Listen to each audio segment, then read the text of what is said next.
बढ़िया है दोस्तों। हम लोगों ने लास्ट क्लास में कुछ चीज़ें अभी तक इस चैप्टर के बारे में डिस्कस की थी और अब हम इसी चैप्टर में थोड़ा सा और आगे चलते हैं। दोस्तों हम लोगों ने ये चीज़ देखी थी कि आखिर जो पुष्प होता है उसके अंदर कितने प्रकार की संरचनाएं होती हैं। अलग अलग संरचनाओं के बारे में हमने अलग अलग तरीके से स्टडी भी किया और उसके बाद आज हम थोड़ा सा और आगे चलते हैं। दोस्तों आज जिस टॉपिक के बारे में हम लोग बात करने वाले हैं उसका नाम है एस्टिवेशन। इंग्लिश में बोलते हैं इसे, हिंदी में बोलते हैं इसको पुष्पदल का विन्यास। दोस्तों आखिर पुष्पदल का विन्यास होता क्या है? आप लोगों ने पुष्प की एक संरचना देखी होगी जिसको आप सरल जटिल किसी भी प्रकार की संरचना बोल सकते हैं। मगर अगर मैं आपसे बात करूं एक द्विबीजपत्री पुष्प के बारे में, तो अगर आप उस पुष्प की संरचना देखोगे तो लगभग जो मैंने आपको मेरे पीछे डायग्राम बना रखे हैं आपको ऐसे कुछ ना कुछ जरूर दिख जाएगा। अभी आप मेरे से कहेंगे सर ये पीछे वाला डायग्राम तो अभी हमें क्लियर ही नहीं है, आखिर ये है क्या? दोस्तों थोड़ा सा और आगे चलेंगे तो शायद आपको ये सब चीज़ें बहुत ही अच्छे से समझ में आ जाएंगी कि आखिर ये जो मेरे पीछे बने हुए डायग्राम हैं ये आखिर किस चीज़ को रिप्रेजेंट कर रहे हैं। दोस्तों हम लोगों ने ये चीज़ देखी थी कि और हम लोग ये चीज़ जानते भी हैं कि जो पुष्प होते हैं वो अलग अलग प्रकार के होते हैं। एक प्रकार के पुष्प आपको कहीं नहीं मिलते। आपको पुष्प की संरचना अलग अलग पुष्पों में भिन्न भिन्न दिखती है। इसका मतलब ये है कि पुष्प का जो संरचना है वो भिन्न भिन्न है और उसकी भिन्न भिन्न संरचना को बनाने के लिए कुछ ना कुछ ऐसी चीज़ होगी जिसके बारे में हमें पढ़ना ज़रूरी है। तो संरचना को अगर मैं अलग करता हूँ तो एक चीज़ जो संरचना को बिल्कुल अलग करेगी और वो चीज़ क्या है दोस्तों? वो चीज़ है संरचना के अंदर बाह्य दल और दल का अरेंजमेंट, व्यवस्था, कि आखिर पुष्प के अंदर जो बाह्य दल और दल है वो आखिर किस तरीके से व्यवस्थित रहते हैं, उस चीज़ को हम यहाँ पे देखेंगे। दोस्तों संरचना के हिसाब से अगर हम बात करें तो पादप की आकार की संरचना जब हम पढ़ते हैं तो इसके अंदर ये वाला एग्जाम्पल सबसे ऊपर आता है। यानी कि अगर आपको कभी लाइव क्लास के अंदर पुष्प दिखाया जाएगा तो आपको ये संरचना अच्छे से बताई जाएगी और मैं भी आपको वही उसी तरीके से बताने की कोशिश कर रहा हूँ। दोस्तों आप लोगों ने देखा होगा अगर एक पुष्प, तो उस पुष्प के अंदर चारों तरफ बाह्य दल और दल स्थित होते हैं। अब आखिर उनका अरेंजमेंट कैसा होता है? अगर आप इन्हीं बाह्य दल और दल की स्थिति को बताते हैं तो आप अलग अलग तरीके से बता सकते हैं।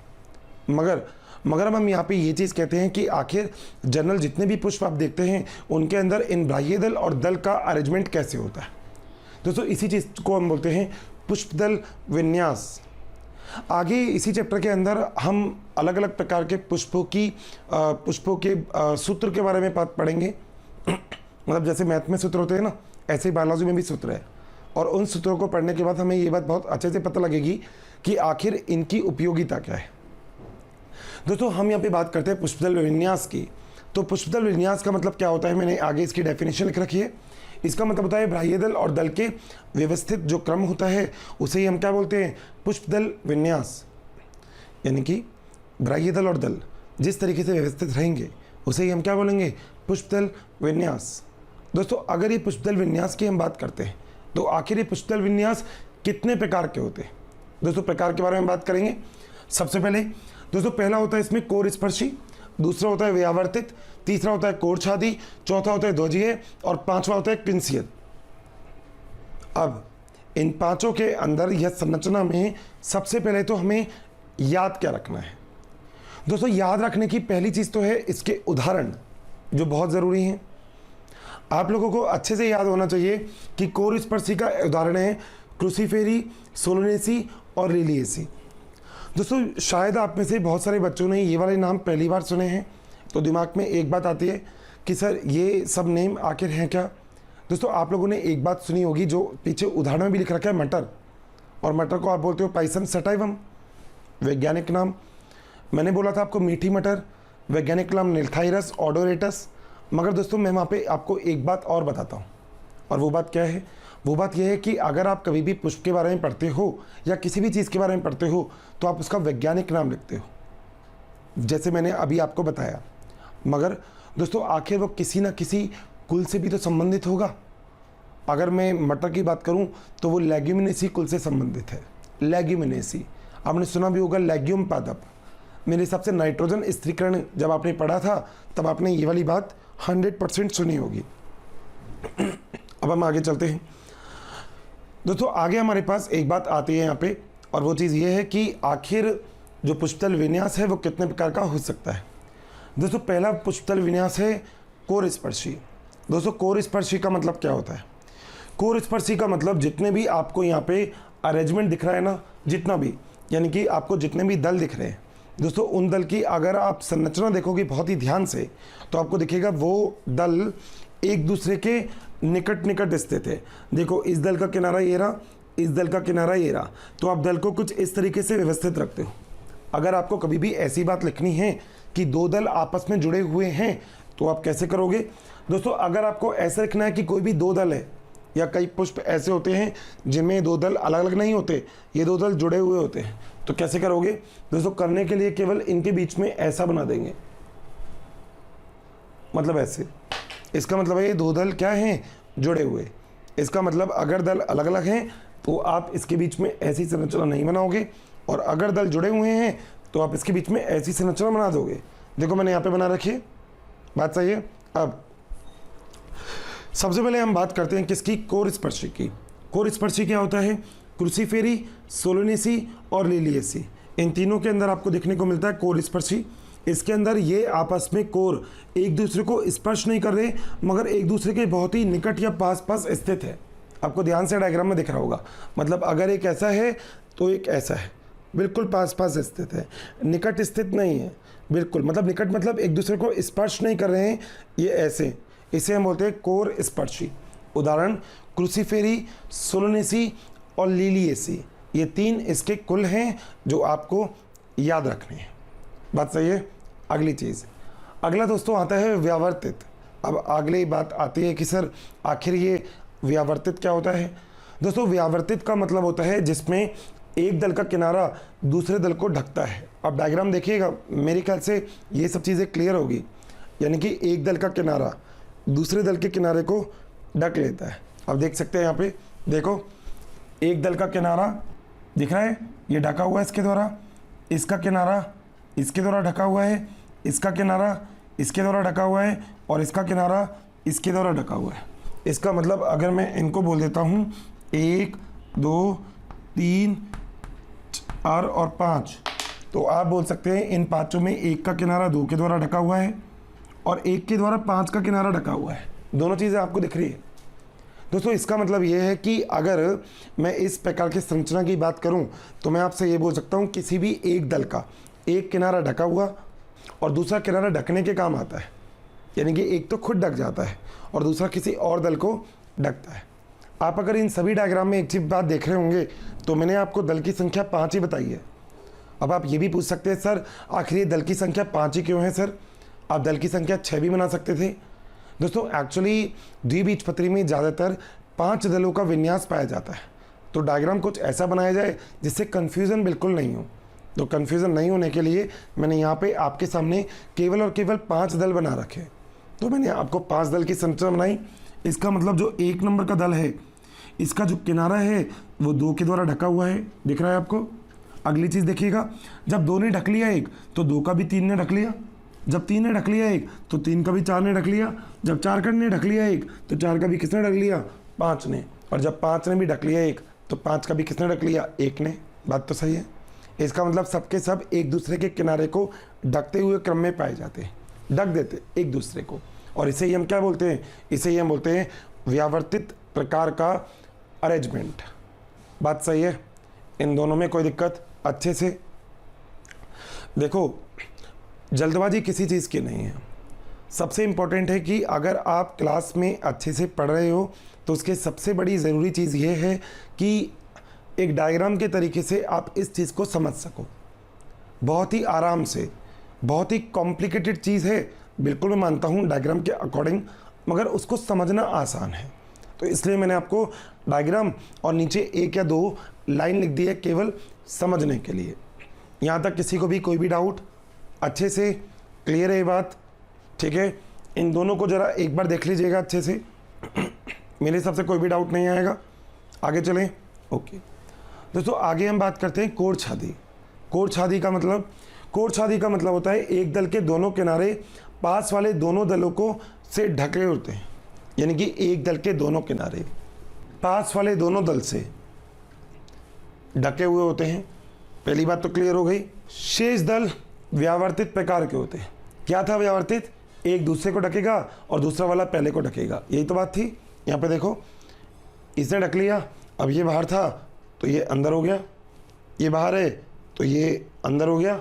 इस प्रकार से एक आपको व्यवस्थित तरीके का क्रम देखने को मिलता है, जिसे हम क्या बोलते हैं? कोर छादी। दोस्तों कोर छादी अगर देखा जाए तो आप लोग दो प्रकार के पढ़ते हो, जिसमें एक होता है आरोही, एक होता है अवरोही। तो एक इसका और उदाहरण आप पढ़ते हो जिसका नाम होता है आरोही। इसमें क्या होता है, जो पश्चिम दल होता है ना, ये वाला पश्चिम दल ये भीतर की तरफ होगा, ये वाला, ये पश्चिम दल कहाँ होगा? भीतर की तरफ। दोस्तों याद रखिएगा, ये होता है अग्रदल और ये होता है पश्चिम दल। तो जो पश्चिम दल होगा ये कहाँ पे होगा? भीतर की ओर, अंदर की ओर होगा, और दोनों के द्वारा क्या होगा? ढका हुआ होगा, जिसे आप क्या बोलेंगे? आरोही क्रम। यानी कि पूरा नाम हो जाएगा आरोही कोर छादी पुष्पदल विन्यास। बात क्लियर? अच्छे से याद रखिएगा, अग्र और पश्चिम। Got this?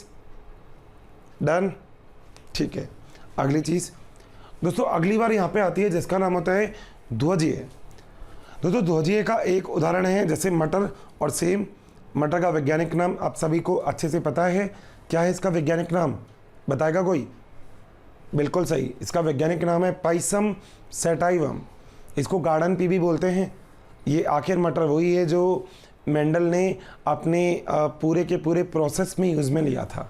ये वही मटर है, ये वही मटर है जिसके ऊपर मेंडल, याद है आनुवंशिकता आपने पढ़ा है, तो वही जो मटर वाली बात है ना, ये वही मटर है। अब देखिएगा दोस्तों, इसमें पश्चिम दल जो होता है वो बड़ा। थैंक यू स्टूडेंट, हमें इतना प्यार देने के लिए। डेली काफ़ी संख्या में स्टूडेंट हमारे वीडियोस को देख रहे हैं और उसका लाभ उठा रहे हैं। बच्चों आप सभी से मेरी ये रिक्वेस्ट है कि प्लीज़ नीचे दिए गए डिस्क्रिप्शन में दिए गए लिंक को प्रेस करिए और अपना एनरोलमेंट कराइए।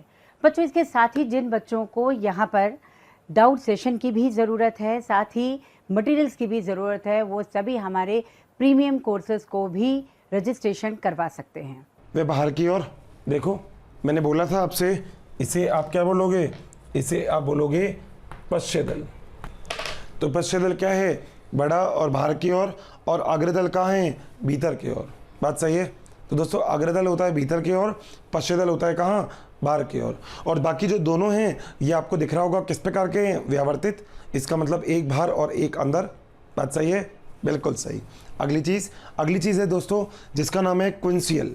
दोस्तों क्विंसियल जो होता है ये सबसे अच्छा एग्जाम्पल है मोरैया के अंदर। और एक्चुअली क्विंसियल में अगर आप ध्यान से देखो तो आपको तीन चीज़ें दिख रही होंगी। ये एक दल तो आपको व्यावर्तित दिखेगा जिसमें एक बाहर और एक अंदर होगा। देख लो, दिख रहा है कहीं? दिख रहा है? बिल्कुल सही है, ये दिख रहा है, देखो। ठीक, दो दल आपको अंदर दिखेंगे पूरे, देखो इसमें दिख रहे हैं क्या? दो दल अंदर। और जो दो दल हैं वो आपको बाहर की तरफ दिखेंगे।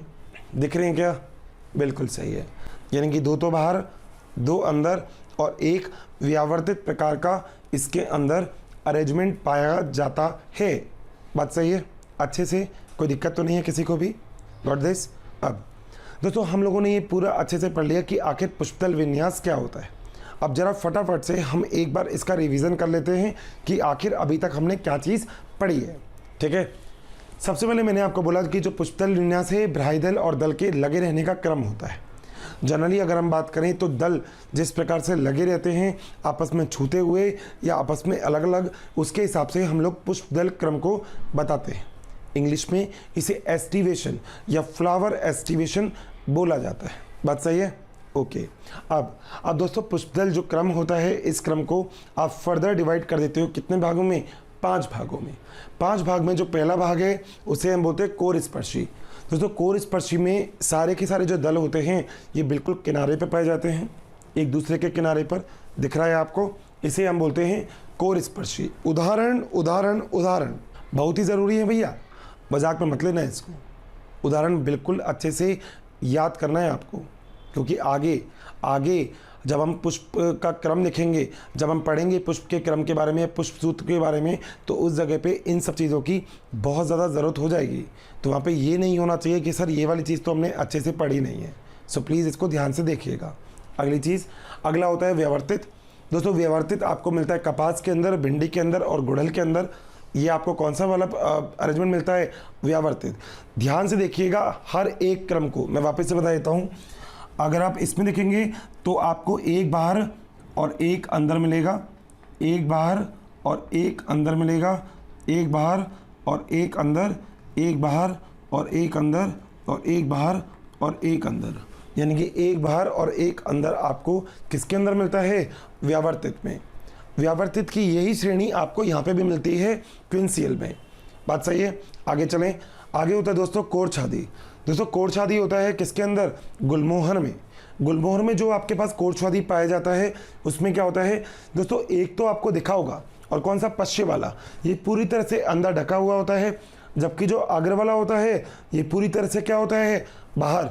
बाकी जितने भी आपको मिलेंगे वो मिलेंगे व्यावर्तित प्रकार के, यानी कि एक बाहर और एक अंदर। बात सही है? अगली चीज़, अगली जिससे हम बोलते हैं ध्वजीय। दोस्तों ध्वजीय में जो पश्चिम वाले होंगे दल वो तो कहाँ पे होंगे? बाहर की तरफ, मगर जो अग्र वाले होंगे वो कहाँ पे होंगे? अंदर की तरफ। आप मटर का पुष्प देख सकते हैं, अगर आपके घर के आसपास कहीं भी मटर का पुष्प मिल जाता है आपको, तो आप एक बार उस पुष्प को ध्यान से देख सकते हैं, आपको मेरी बात बहुत ही अच्छे से समझ में आ जाएगी। अगली चीज़, अगली होती है दोस्तों क्विंसियल। दोस्तों क्विंसियल हमें देखने को मिलती है मुरैया में। मुरैया के अंदर जो क्विंसियल देखने को मिलती है, इसमें क्या चीज़ होती है? एक तो दोस्तों आपको पूरी तरह से व्यावर्तित मिलेगा। व्यावर्तित का मतलब इसमें एक सिरा अंदर और एक सिरा बाहर मिलेगा। देखो ढूंढो, अब की बार तो आपको ही ढूंढना है। एक सिरा अंदर और एक सिरा बाहर मिलेगा, ये आपको मिल गया। कुछ ऐसे मिलेंगे जिसमें दोनों के दोनों कहाँ होंगे? दल बाहर की तरफ होंगे। देखो दिख रहे हैं, दिख रहा है ना भैया? ये पहला और दूसरे नंबर का दिख रहा है, ठीक है। कुछ ऐसे होंगे जिसमें दोनों कहाँ होंगे? अंदर, यानी कि तीसरे और चौथे नंबर का बिल्कुल अंदर मिलेगा, और जो पाँचवें नंबर का होगा ये बिल्कुल कैसे होगा? व्यावर्तित प्रकार का। बात अच्छे से क्लियर है? कोई दिक्कत तो नहीं है?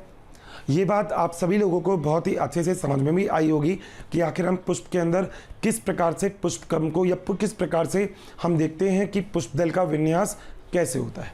दोस्तों अगर देखा जाए तो आप लोगों को ये बात ही पता होगा कि पुष्प के अंदर यही जो चीज़ होती है, जैसे हम जनरली मतलब कलरफुल तरीके से देखते हैं, वो बेसिकली परागकण के लिए या फिर पॉलिनेशन के लिए किसी भी जीव को, जंतु को, पशु को, पक्षी को, या फिर हमको भी अपनी तरफ क्या करते हैं? अट्रैक्ट करते हैं।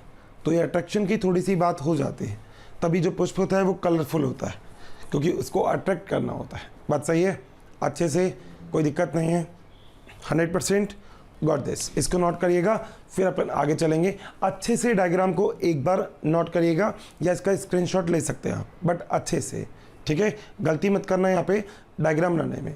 जी मेरे प्यारे साथियों, तो यहाँ तक कि आप सबको बात अच्छे से क्लियर है, बात समझ में आ गई। आपको ये चीज़ बहुत अच्छे से क्लियर होगा कि आखिर हम लोगों ने किस तरीके से पुष्प की संरचना को स्टडी किया या पढ़ा। अब दोस्तों हम जरा थोड़ा सा और आगे चलते हैं, और आगे चलेंगे तो एक चीज़ हमको और मिलेगी। दोस्तों हम लोग ये चीज़ जानते हैं कि जो पुष्प होता है उसके अंदर नर और मादा दोनों प्रकार के जनन तंत्र उपस्थित होते हैं, ठीक है? नर का भी और मादा का भी। हमने अंडाशय के बारे में थोड़ी बहुत स्ट्रक्चर हमने जनरली पढ़ ली थी, हमने पढ़ लिया था आदर्श जयांगी वगैरह के बारे में अच्छे से। वहाँ तक मेरे हिसाब से आप में से किसी को भी कोई भी दिक्कत नहीं होगी। दोस्तों अब जरा हम थोड़ी सी और आगे चलते हैं, और जो अब हमारा टॉपिक है उसका नाम है पुमंग। पुमंग दोस्तों, पुमंग को इंग्लिश में बोला जाता है एंड्रोसियम। एंड्रोसियम। अब दोस्तों अगर हम इसकी बात करते हैं तो ये है हमारा नर जनन तंत्र, ठीक है? हम लोगों ने एक चीज़ देखी है पादप के अंदर, कि पादप के अंदर इस प्रकार की एक संरचना लगी होती है, आप सबने भी देखी होगी। अभी हमने एक डायग्राम बनाया था उसमें भी। दोस्तों इसे हम बोलते हैं पुतंतु, इंग्लिश में क्या बोलते हैं? फिलामेंट। और दोस्तों जो ऊपर वाला भाग आपको दिख रहा है इसे हम बोलते हैं परागकोश, जिसे हम बोलते हैं एंथर। दोस्तों परागकोश वो संरचना होती है जिसके अंदर परागकण उपस्थित होते हैं। परागकण वो जो नर का एक तरह से आप कह सकते हैं युग्मक है, एक तरह से निषेचन करने की अभिक्रिया को परागकण ही होते हैं जो पूर्ण करते हैं। तो दो बातें आपको अच्छे से याद रखनी है। पहली चीज़ तो आपको ये याद रखनी है कि जो पुतंतु होता है, इस पुतंतु की सहायता से जो आपका परागकोश है वो जुड़ा हुआ रहता है पुष्प से, पहली बात। और इस परागकोश के अंदर क्या उपस्थित होते हैं? परागकण। तो मैं इसी पॉइंट को यहीं पे लिख देता हूं कि परागकोश के अंदर क्या उपस्थित है? परागकण। परागकण का मतलब क्या होता है? Pollen grain. कितनी आसान चीजें हैं ना, एक के बाद एक, एक के बाद एक, केवल और केवल डेफिनेशन से और कुछ भी नहीं। सो ये तो हमारा टॉपिक था और इसके अंदर हमें सारी चीज़ें अभी पढ़ रहे हैं। दोस्तों अब ज़रा थोड़ा सा और आगे चलें। आगे की बात ये देखी जाती है कि अगर हम इस परागकोश की बात करते हैं तो इस परागकोश के अंदर लोब पाए जाते हैं।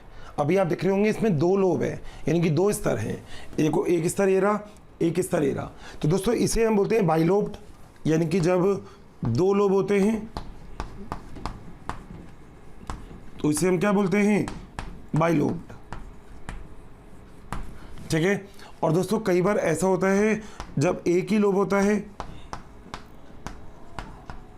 तो इसे हम क्या बोलते हैं? Uni lobed.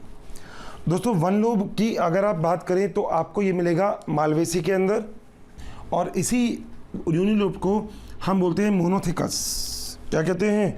मोनोथिकस।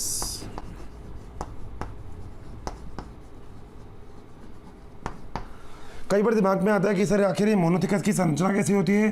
दोस्तों ये कुछ इस प्रकार की होती है, इस प्रकार की। ऐसा होता है मोनोथिकस, ऐसा होता है बाइलोब्ड, बाइथिकस। बात क्लियर? अच्छे से, कोई भी दिक्कत नहीं है, यहाँ तक आगे चल सकते हैं। अब दोस्तों अगली चीज़ यहाँ पे ये आती है कि अगर हम बात करें पुतंतु की, तो आखिर पुतंतु किस प्रकार से जुड़ा हुआ रह सकता है? किससे? परागकोश से। तो पुतंतु परागकोश से किस तरीके से जुड़ा हुआ रह सकता है, उसके आधार पर हम परागकोश को विभक्त करेंगे। तो अगली चीज, पुतंतु से परागकोश का जुड़ने को क्या बोलते हैं? संगलन, जुड़ना। अब आखिर किस किस तरीके से जुड़ सकता है? दोस्तों पहली जो बात होती है उसे हम बोलते हैं आधार लग्न, इंग्लिश में हम इसे बोलते हैं बेसी फिक्स्ड।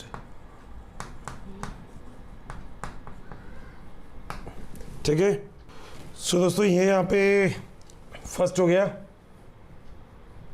फर्स्ट दोस्तों आधार लग्न में एक्चुअली क्या होता है, जो पुतंतु होता है वो बिल्कुल आधार से जुड़ा हुआ होगा, जैसे इस टाइप से, बिल्कुल आधार से। आप देख रहे हैं ये कहाँ से जुड़ा है? आधार से जुड़ा हुआ है। तो इसके बारे में एक पॉइंट लिख सकता हूं, पुतंतु आधार से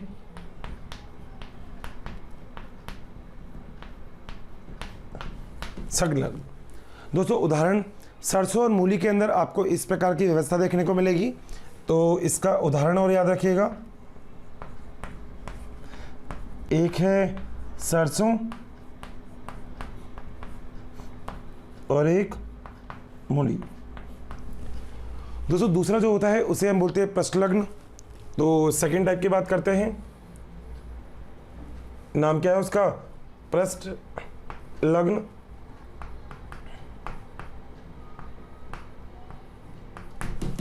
दोस्तों पृष्ठलग्न को इंग्लिश में हम बोलते हैं डॉर्सीफिक्स्ड। बच्चों काफ़ी संख्या में डेली हमें बहुत सारे कमेंट्स आ रहे हैं कि वी प्लीज़ इस टॉपिक पे वीडियो बनाएं, इस सब्जेक्ट पे वीडियो बनाएं। तो आप सभी से मेरी रिक्वेस्ट है कि प्लीज़ हमारे यूट्यूब चैनल को सब्सक्राइब करें और उसमें दिए गए बेल आइकन को प्रेस करें ताकि टाइम टू टाइम आपको नोटिफिकेशन मिलता रहे। बच्चों हम ऐसा इसलिए कह रहे हैं कि बहुत सारे बच्चे उसी टॉपिक की रिक्वेस्ट करते हैं जो ऑलरेडी हमारे चैनल्स पे दिए हुए हैं। तो आप सभी से रिक्वेस्ट है कि आप सभी जो है उस चैनल पे जा करके उन सारे वीडियोस का लाभ ज़रूर उठाएं। यानी कि जो पृष्ठीय स्थल होगा उससे लगा हुआ होगा। किस प्रकार से देखते हैं ज़रा, मान लीजिए ये आपका एक एंथर है, ठीक है, और ये पृष्ठीय सतह से ऐसे लगा हुआ है, ठीक है। तो पृष्ठीय सतह से लगा हुआ है तो इसे हम क्या बोलते हैं? डॉर्सीफिक्स्ड या फिर पृष्ठलग्न। दोस्तों उदाहरण, मालवेसी बहुत ही इंपॉर्टेंट एग्जाम्पल है। या फिर आप पैशन पुष्प की बात कर सकते हो, ये बहुत ही पैशन में रहता है, तो नाम इसका क्या है, पैशन पुष्प। बात सही है दोस्तों। तीसरा होता है संलग्न, थर्ड संलग्न। संलग्न को हम इंग्लिश में बोलते हैं एडिनेट। और दोस्तों संलग्न आपको जिस प्रकार से दिखेगा ना, देखो वो शायद आपको समझ में भी आ जाएगा, तभी मैंने डिफरेंट चौक यहाँ पे यूज़ किए हैं, चंपा। संलग्न और इसमें आप फर्क देख रहे होंगे, इसमें केवल एक भाग से जुड़ता है, जबकि वहाँ पे पूरा का पूरा अगर देखा जाए ना तो पूरे के पूरे पिछले जो भाग होता है उस पूरे भाग से वो जुड़ा होता है, जिससे हम क्या बोलते हैं, संलग्न। 3 प्रकार हो गए। अब जरा एक प्रकार अपने पास और बच रहा है, तो चौथा प्रकार भी इसमें पूर्ण कर देते हैं। दोस्तों जो फोर्थ टाइप होता है उसे सबसे अलग होता है, ये फोर्थ डी, इसे हम बोलते हैं मुक्त डोली। इंग्लिश में इसका नाम होता है वर्सेटाइल। और दोस्तों इसका जरा डायग्राम देख लेते हैं। डायग्राम कुछ ऐसा होता है इसका, इस टाइप का, ऐसे, ठीक है। उदाहरण याद रखिएगा, गेहूं और मक्का। वैसे एक साधारण उदाहरण आप और याद रख सकते हो, घास। दोस्तों ये हम लोगों ने एक प्रकार से क्लासिफिकेशन या वर्गीकरण किया, और वर्गीकरण का जो आधार था हमारा, वो आधार था कि आखिर जो पुंकेसर होता है, मतलब या फिर जो परागकोश होता है, उससे पुतंतु किस प्रकार से जुड़ा हुआ होगा। परागकोश से जो पुतंतु जुड़ा हुआ होता है उसके जुड़ने की तरीका अलग अलग प्रकार का हो सकता है वो बिल्कुल नीचे से जुड़े, हो सकता है वो यहाँ से जुड़े, हो सकता है वो पूरे इस भाग से जुड़े, या हो सकता है वो इस तरीके से जुड़े। दोस्तों अगर हम यहाँ पे इन सब के बारे में बात करें तो जरा सबसे पहले मेरी बात थोड़ा सा सुन भी लीजिएगा। हम लोगों ने यहाँ पे जो बात की वो हमने बात की कि आखिर यहाँ पर जो सबसे इम्पोर्टेंट चीज़ होती है वो क्या, वो इम्पोर्टेंट चीज़ होती है जिसका नाम है पुमंग। दोस्तों हम लोगों ने बोला था पूर्ण पुष्प वो है जिसके अंदर जनन करने की और बाकी जितने भी पदार्थ है ना, या जितने भी एलिमेंट है, वो सब के सब एलिमेंट प्रेजेंट हो, यानी कि जितने भी अवयव से मिलके एक संपूर्ण पुष्प बनता है, उसका निर्माण तभी हो सकता है जब उसमें सब कुछ हो। बात सही है।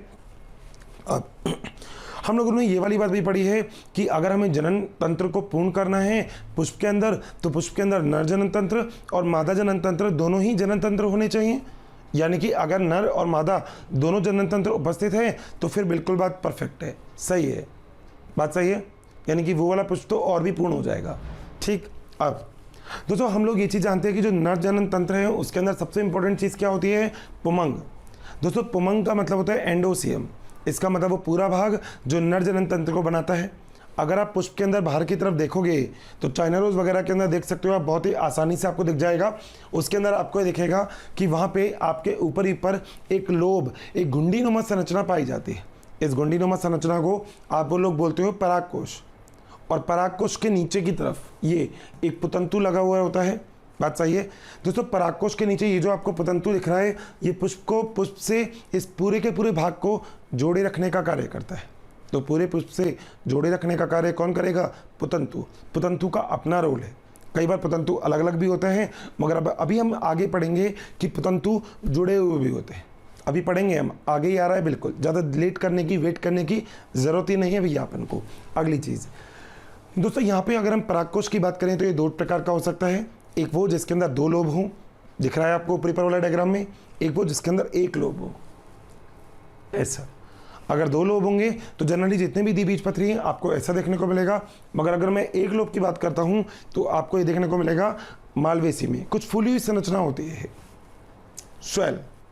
बात सही है, 100% टकाटक, कोई दिक्कत तो नहीं है ना, बहुत ही बढ़िया। अब देखिएगा आगे दोस्तों, आगे हम इस पर थोड़ा सा और आगे चलते हैं और हम लोगों को ये चीज़ दिखती है कि पुतंतु जो होता है वो जब परागकोश से लगा हुआ होता है तो आखिर कितने प्रकार के तरीके हो सकते हैं। यानी कि पुतंतु जब परागकोश से लगा हुआ होता है तो आखिर कितने तरीके से ये चीज़ लगी हुई हो सकती है।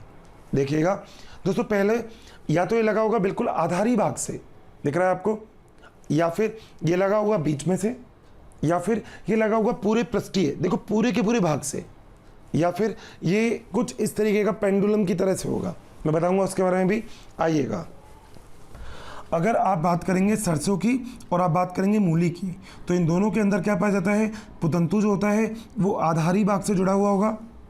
अगर आप बात करते हो पृष्ठ लग्न की, जिसे हम इंग्लिश में क्या बोलते हैं, डॉर्सी फिक्स्ड, एग्जाम्पल क्या है, पैशन पुष्प और मालवेसी, इसके अंदर आप ये देखेंगे कि ये किसी पृष्ठीय क्षेत्रफल से लगा हुआ है, भाग से। अगली चीज़ जिसे हम बोलते हैं संलग्न, पूरी तरह से जुड़ा हुआ, अलग नहीं किया जाए, पूरी तरह से जुड़ा हुआ हो। देखिए आपको दिख रहा है, एग्जाम्पल चंपा, बड़े अच्छे पुष्प, सुगंधित पुष्प हमको मिलते हैं चंपा से, भैया बहुत बढ़िया बात है। अगली चीज़ है मुक्त डोली। दोस्तों मुक्त डोली का मतलब जो दोलन करे। मुक्त डोली का मतलब क्या होता है, कई बार आप लोगों ने ये चीज़ सुनी होगी और सुनी क्या आपने देखी भी होगी कि और समझी भी है ये चीज़, तो कि वो ये कि जो परागकोश होता है इसके अंदर क्या उपस्थित होता है, परागकण। और परागकण का क्या कार्य होता है, बिल्कुल सही, परागकण का कार्य होता है निषेचन करने की अभिक्रिया को पूर्ण करना। अब दोस्तों अगर ये इस प्रकार का अरेंजमेंट है तो क्या होगा, अगर हवा चलती है तो ये बहुत हल्का होता है, और हवा चलेगी तो ये ऐसे ऐसे हिलेगा। जब ये ऐसे ऐसे हिलेगा सबसे कोने वाला, तो क्या होगा, जो परागकोश होंगे वो इधर उधर क्या करेंगे, मूव, फ्लाई, क्योंकि ये बहुत हल्के होते हैं। ये बात आपको याद भी रखनी है, जो परागकण होते हैं वो क्या होते हैं, हल्के होते हैं। परागकोश ऐसे ऐसे होगा हवा की जैसे, भाई हिलेगा, और इसके अंदर जितने भी परागकण हैं वो परागकण इसमें से क्या हो जाएंगे, मुक्त। एग्जाम्पल बहुत ही अलग है जिसका नाम है मुक्त डोली। गेहूं के अंदर, मक्का के अंदर आपको इस प्रकार का अरेंजमेंट देखने को मिलता है। यहाँ तक कोई भी दिक्कत है किसी भी दोस्त को मेरे, 100% समझ में आ गई सारी बात, ठीक है। एंथर के बारे में वैसे देखो, एक क्लास 12th में एक चैप्टर आता है जहाँ पे आप इसको ही काट काट के देखोगे, अनुप्रस्थ काट। कई बार आप लोग मेरे से पूछा भी है कुछ बच्चों ने, और कन्फ्यूज़न भी रहता है, सर अनुप्रस्थ काट और अनुदैर्ध्य काट में क्या अंतर होता है। दोस्तों अनुप्रस्थ काट का मतलब होता है ट्रांसफर सेक्शन। आप किसी भी इसकी चीज़ को जब ऐसे काटते हो, ऐसे, अनुप्रस्थ, और अनुदैर्ध्य काट का मतलब होता है लॉन्गिट्यूडनल सेक्शन, ऐसे। तो ये होता है अनुदैर्ध्य, ये होता है अनुप्रस्थ। तो अनुप्रस्थ ऐसे कटेगी, अनुदैर्ध्य ऐसे कटेगी। तो आप किसी भी तरीके से इसको काट सकते हैं, अनुप्रस्थ से भी और अनुदैर्ध्य से भी। मगर एक बात याद रखिएगा, कभी भी हम पेड़ पौधों की आंतरिक संरचना के बारे में कभी भी बात करते हैं ना, तो हम कोशिश ये करते हैं कि हम उसको अनुप्रस्थ काट में काटें, ऐसे। तो क्लास 12th में आप परागकोश की अनुप्रस्थ काट समझेंगे, ठीक है। वो भी पढ़ने में बहुत मज़ा आएगा, जैसे यहाँ तक मज़ा आ रहा है। भैया देखो, लोड मत लेना, बस सबसे बड़ी चीज़ होती है लोड लेना। लोड नहीं लेना, मैं बहुत स्पेशल तरीके से, बहुत आराम से विद डायग्राम आपको सब चीज़ें समझा रहा हूँ। एज इट इज़ आपकी नोटबुक के अंदर सब कुछ होना चाहिए, एज इट इज़, ना कुछ ज़्यादा ना कुछ कम, पूरा का पूरा एज इट इज़ बना लेना भैया, ठीक है भाई। नोट करो, फिर यहाँ से फटाफट आगे भी तो चलना है, यहीं पे रहना है क्या हमेशा, आगे भी चलेंगे। नोट करो, तो शुरू करें, अब आगे चलें थोड़ा सा। दोस्तों हम लोगों ने यहाँ तक ये वाली बात तो क्लियर कर ली कि आखिर किस प्रकार से पुंकेसर की संरचना क्या होती है। हम लोगों ने ये भी चीज़ देख ली, जो पमंग होता है उसके अंदर पुंकेसर अपनी क्या विशेषता रखता है, देख लिया हमने अच्छे से। किस प्रकार से ये संरचना पादप से जुड़ी हुई होगी हमें ये भी बहुत अच्छे से पता है। अब जरा हम अपनी कहानी को अगर थोड़ा सा और आगे लेके जाएं तो हमें एक बात और दिखेगी वहाँ पे। दोस्तों हमें ये दिखेगा कि कई बार ऐसा होता है, या कई बार तो क्या, मैं नॉर्मल तरीके से आपसे बोल सकता हूँ कि अलग अलग पुष्प में इसकी व्यवस्था भी अलग अलग हो सकती है। कि हो सकता है जो पुंकेसर है वो अलग अलग हों, यानी कि मुक्त पुंकेसर हों, जिसे हम पॉलीएंड्रस बोलते हैं, पृथक पुंकेसर ही बोलते हैं। या फिर हो सकता है जो पुंकेसर हों वो सबके सब जुड़े हुए हों, पुतंतु भी जुड़े हुए हों। या हो सकता है पुंकेसर जुड़े हुए हों मगर पुतंतु अलग अलग हों। आपको पुंकेसर पुतंतु सबका मतलब समझ में आ रहा है, क्योंकि आपने अभी इसका डायग्राम बनाया। डायग्राम लाने के बाद आप लोगों के दिमाग में एक बात तो बहुत अच्छे से क्लियर हो गई कि हम लोग ये कह सकते हैं कि अलग अलग ऑर्गेनिज्म में, मतलब अलग अलग पादपों में ये सब चीज़ें अलग अलग प्रकार से पाई जाएगी। उदाहरण के साथ भी हम इसको स्पष्ट कर देंगे कहाँ दिक्कत आ रही है। दोस्तों ये चैप्टर ना, पता है हम लोग बोलते हैं टिपिकल है, टिपिकल है, टिपिकल है, बट ये चैप्टर टिपिकल है क्यों?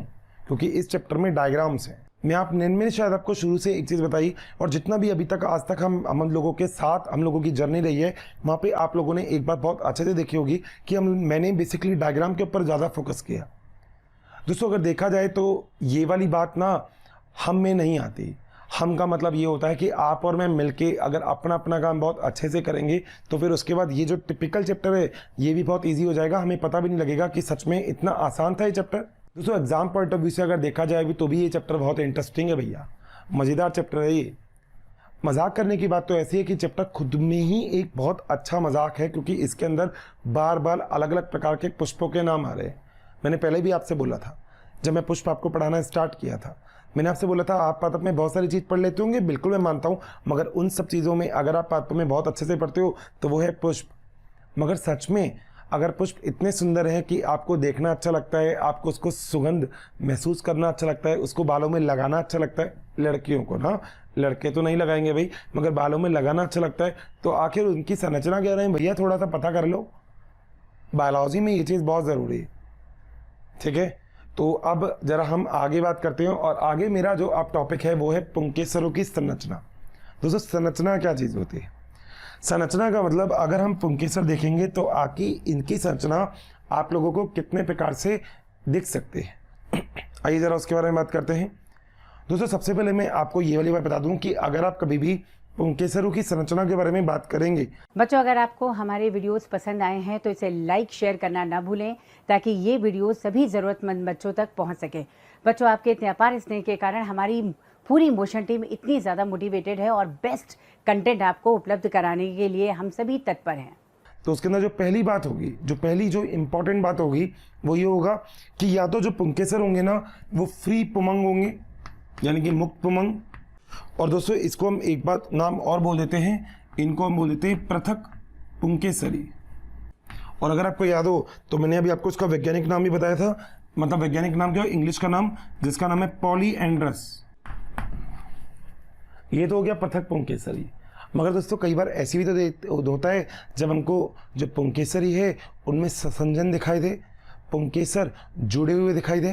तो दोस्तों दूसरे प्रकार के भाग के बारे में बात करते हैं, जिसको हम बोलते हैं, कई बार जो पुमंग होते हैं कैसे होते हैं, ससंजित,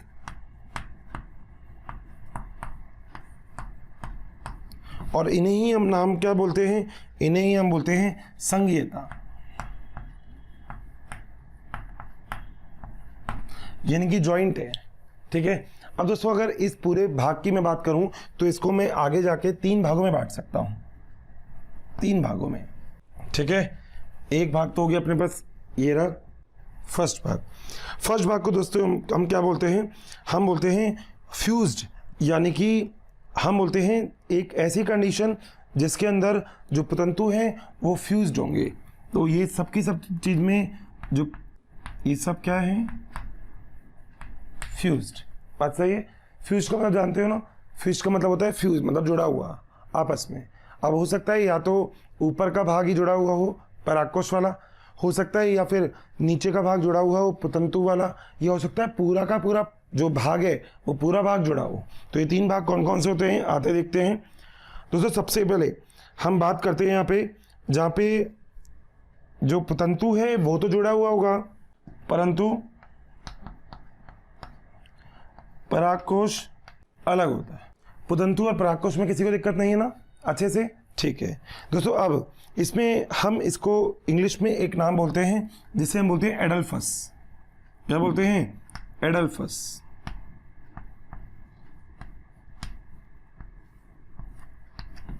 एडल्फस। दोस्तों अब ये जो होता है ये आगे 3 भाग का होता है, 3 प्रकार का। तो इसके 3 प्रकार हम कर लेते हैं। दोस्तों एक का नाम होता है मोनोएडल्फस, इंग्लिश में, हिंदी में लिख देता हूँ थोड़ा सा समझ में आ जाएगा, मोनो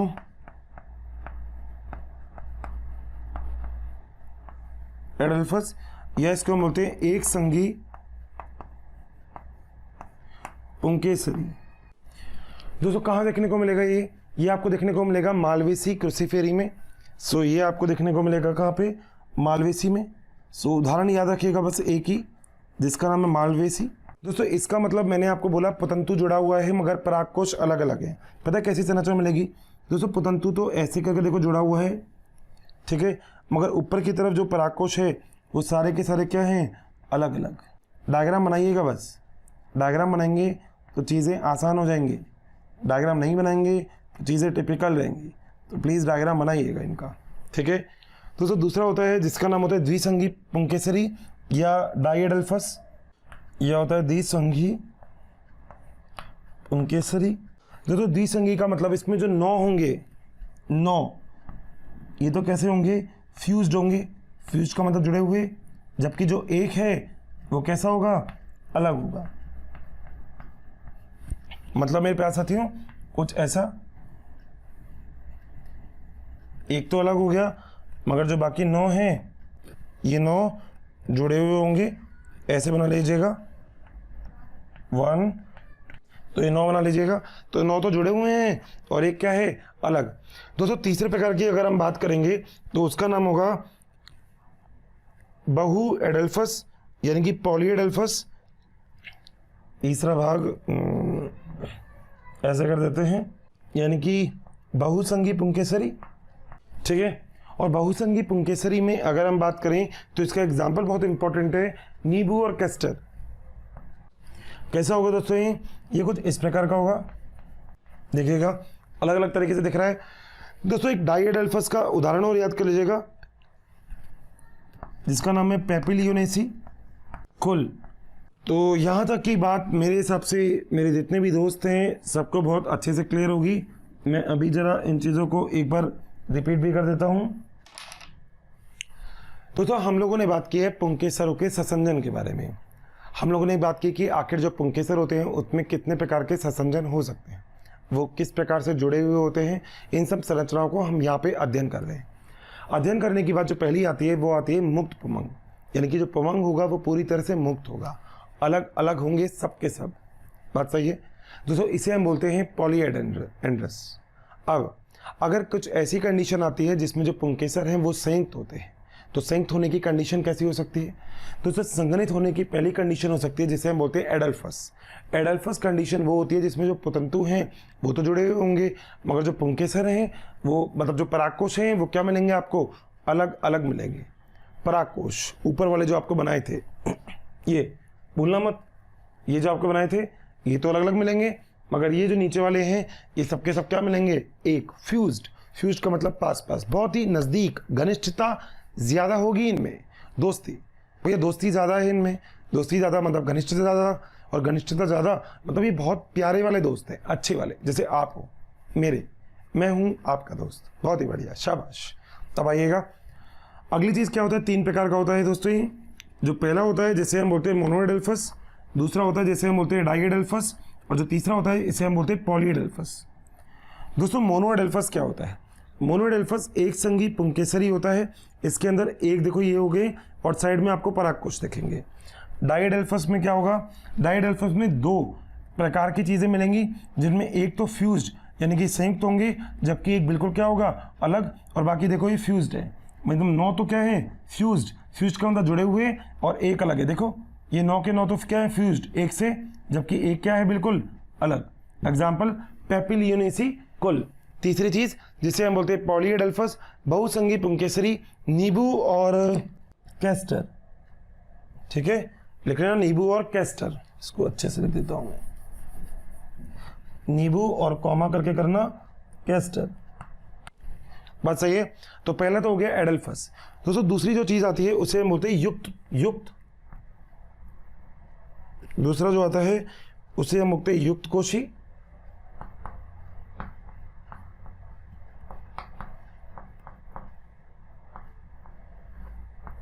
दोस्तों इसमें एक नई चीज है, क्या होगा, जो एंथर होगा ना वो तो क्या होगा, संयुक्त होगा। क्या होगा, इसके अंदर बात याद रखिएगा, जो एंथर है, अब तो आप एंथर जानते ही हो, ये तो क्या होगा, फ्यूज्ड होगा। फ्यूज्ड होगा, तो ये वाली चीज़ आपको याद रखनी है, एंथर तो फ्यूज्ड होगा, मगर जो दूसरी चीज़ है जिसे हम क्या बोलते हैं, जो आपका फिलामेंट है वो अलग होगा। तो इसका जो फिलामेंट है वो क्या होगा, बिल्कुल बिल्कुल क्या होगा, अलग। प्लीज़ एक बार इसको यहाँ तक अच्छे से नोट करिएगा जी।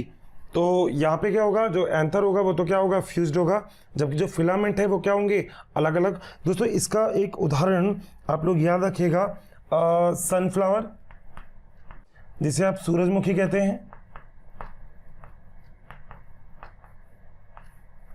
कई जगह पे कंपोजिटी फैमिली भी लिखा हुआ है, वो आप ये भी इसका उदाहरण याद रखिएगा।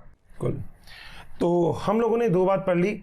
एक हमने पढ़ लिया यहाँ पे कैसा वाला एंथर, जिसके अंदर एडल्फस टाइप का होगा, पुतंतु तो जुड़ा हुआ होगा मगर परागकोश अलग होंगे। यहाँ पे परागकोश जो होंगे वो तो कैसे होंगे, जुड़े हुए होंगे, मगर पुतंतु क्या होगा, अलग अलग होगा। बात आपको दिख रही है? उदाहरण इसका देखिएगा ना जरा, डायग्राम कैसा बनता है देखो, अलग अलग से बना देता हूँ। दिख रहा है आपको, सारे ऊपर जुड़े हुए हैं मगर नीचे जो इनके पुतंतु हैं वो क्या हैं, अलग अलग। दोस्तों अगला जो लास्ट होता है उसे बोलते हैं सेपुमंगी। जो लास्ट है उसे हम क्या बोलेंगे, सेपुमंगी। सेपुमंगी का मतलब भैया दोनों ही फ्यूज्ड हैं, दोनों ही, ठीक है। तो यहाँ पे एंथर यानी कि परागकोश, वे दूसरी चीज क्या थी नीचे की तरफ, बिल्कुल सही है, पुतंतु, दोनों जुड़े हुए होते हैं। उदाहरण याद रखिएगा, कुकुरबिटा। तो दोस्तों ये एक छोटा सा अपना टॉपिक था, जिस टॉपिक को अपन ने बहुत अच्छे से कंप्लीट किया। हम लोगों ने यहाँ पर अभी जो भी बात पढ़ी वो हमने पढ़ी पुंकेसर के बारे में। दोस्तों मतलब इम्पॉर्टेंट है अपने आप में ये वाला टॉपिक, ठीक है।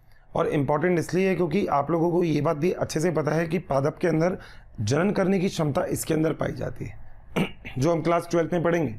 मगर उससे पहले हम लोगों ने अभी तक जो चीज़ देखी वो हमने ये देखा कि आखिर किस प्रकार से अरेंजमेंट होता है, आखिर किस प्रकार से ये दोनों चीज़ें जुड़ी हुई होती हैं। आप लोग अभी तक बहुत अच्छे से मेहनत करके लेक्चर पूरे देख रहे हैं, बहुत ही अच्छी बात है।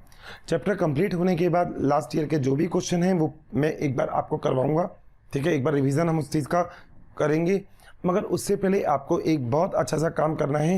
एज इट इज़ जो भी हम लोग यहाँ पे डिस्कस करते हैं उसको बहुत ही अच्छे से अपनी कॉपी में नोट डाउन करना है। डेली प्रैक्टिस ज़रूरी है। जिस दिन नेक्स्ट लेक्चर होता है उससे पहले आपको पुराना जितना भी लेक्चर में आपको बताया हुआ है वो सब का सब आप लोगों को बहुत ही अच्छे से पढ़ना है, अच्छे से याद होना चाहिए पुराना। बायोलॉजी बोलते हैं ना, बायोलॉजी इजी है। कुछ बोलते हैं बायोलॉजी टफ है। फिजिक्स केमिस्ट्री के सामने आती है तो बहुत ईजी लगती है, मगर देखा जाए तो अगर इतनी ईजी होती तो शायद 90 क्वेश्चन इसमें से नहीं आते। मगर अगर इसमें से 90 क्वेश्चन आते हैं और ये हर एक एग्ज़ाम का पार्ट है तो कहीं ना कहीं कुछ चीज़ें ऐसी हैं जो ट्रिकी हो सकती हैं, जिनमें हमें थोड़ा बहुत याद रखने की ज़रूरत बन सकती है। तो मेरा तो आपसे बस एक ही चीज़ कहना है कि जितना भी हम लोग पढ़ रहे हैं इसको एज इट इज़ बहुत ही अच्छे शब्दों में आप लोग नोट करिएगा। जो चीज़ मैं आपको बोल देता हूँ it is well and good, but जो चीज़ें अगर हो सकता है आप लोगों को नहीं बोली गई हो, ठीक है, लिखी नहीं गई हो, उस चीज़ को आप लोग अपनी कॉपी में मेंशन कर लीजिएगा। तो जो लिखा नहीं हुआ वो अपनी कॉपी में आप लोग मेंशन कर सकते हैं। सो हम लोगों ने आज के पूरे लेक्चर में ये चीज़ देखी कि आखिर जो पुंकेसर होते हैं, एंडोसियम होता है वो क्या होता है, आखिर कैसे अरेंजमेंट होता है उसका। पादप के अंदर इसका अरेंजमेंट अलग अलग प्रकार से मिल सकता है, चाहे सोलोनेसी कुकुरबिटा की किसी भी चीज़ की बात हो। अलग अलग पादप में ये चीज़ आपको अलग अलग तरीके से मैनेज दिख सकती है।